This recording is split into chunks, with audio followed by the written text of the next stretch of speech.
নমস্কার, আমার নাম ডক্টর পুষ্কর মিত্র।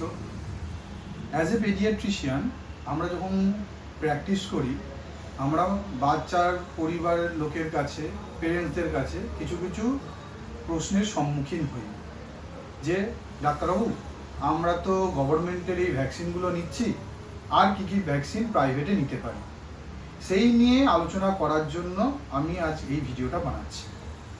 তো আসুন দেখা যাক আমরা আজকে এই ভিডিওতে কি কি private vaccine Indian association of paediatrics recommend করছে সেইগুলো আমরা দেখব, এবং গভর্নমেন্ট সাপ্লাইড ভ্যাকসিনের পাশাপাশি কোন কোন ভ্যাকসিন আমরা নিতে পারি সেইগুলো আমরা আলোচনা করব।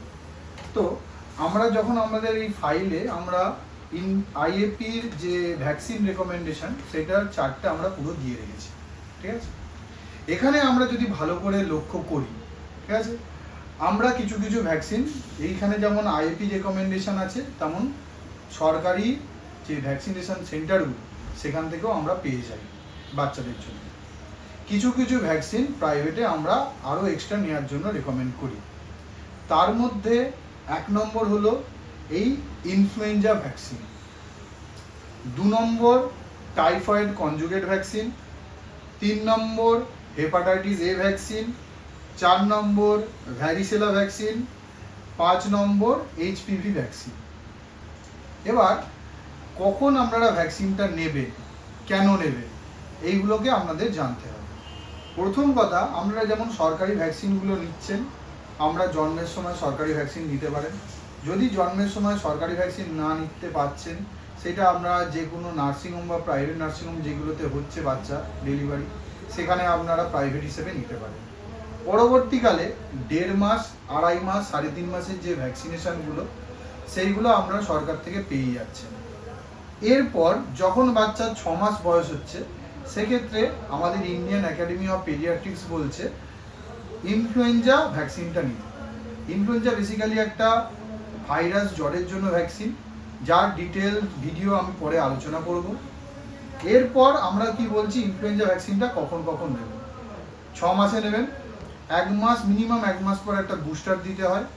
তারপর থেকে 2, 3, 4, 5 অ্যানুয়াল ফ্লু ভ্যাকসিন নিতে বলা হয়। এরপর আর কি প্রাইভেট ভ্যাকসিন আছে, টাইফয়েড কনজুগেট ভ্যাকসিন।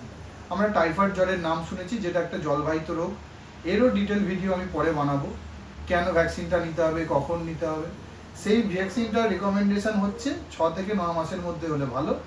যদি এর মধ্যে না নেওয়া হয়, পরে ক্যাচআপ ভ্যাকসিন করতে হবে।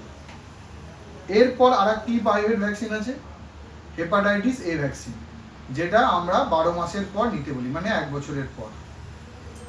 এবং অনেক সময় 9 মাসে বাচ্চাদের বাড়ির লোক সেন্টার থেকে এমআর ভ্যাকসিন নেয়, হাম এবং রুবেলার ভ্যাকসিন, কিন্তু সেখানে মিজেলসটা দেওয়া থাকে না। অনেককে যদি মনে করেন যে আমি মিজেলসের ভ্যাকসিনও নেব, সেক্ষেত্রে আমরা বলি যে আপনি সেন্টারে আপনাদের আশা দিদিমণির সাথে বা যিনি ভ্যাকসিন প্রোভাইডার তার সাথে আলোচনা করুন। যদি সেরকম করা যায়, বাকি ভ্যাকসিনগুলো আপনি সেন্টার থেকে নিন, এমআর ভ্যাকসিনটা নেবেন না।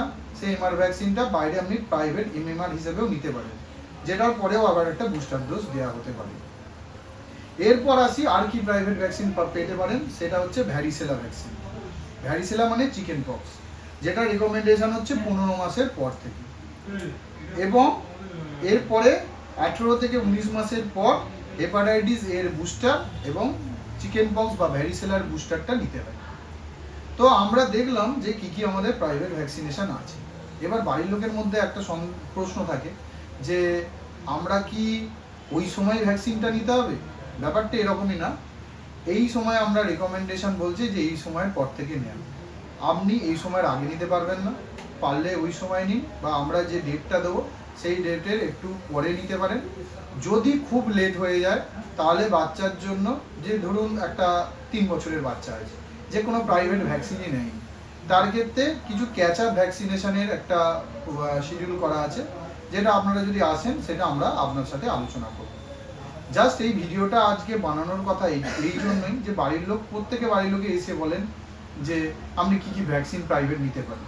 তো আপনার সঙ্গে আমি এইগুলো আলোচনা করে দিলাম। এরপর এক এক করে আমি ডিটেল ভিডিও বানাবো, প্রত্যেকটা ভ্যাকসিন কী জন্য নেওয়া, কোন সময় নেওয়ার দরকার, বা এই ভ্যাকসিন কি কি ডিজিজ প্রিভেন্ট করবে। এবং যদি দেখা যায় বাচ্চা সেই রেকমেন্ডেশন টাইমের মধ্যে নিতে পারছে না, তাহলে সেই বাচ্চার জন্য যে ক্যাচ আপ ভ্যাকসিনেশনের শিডিউল আছে সেটাও আমরা আপনার সাথে আলোচনা করে নেব। ধন্যবাদ।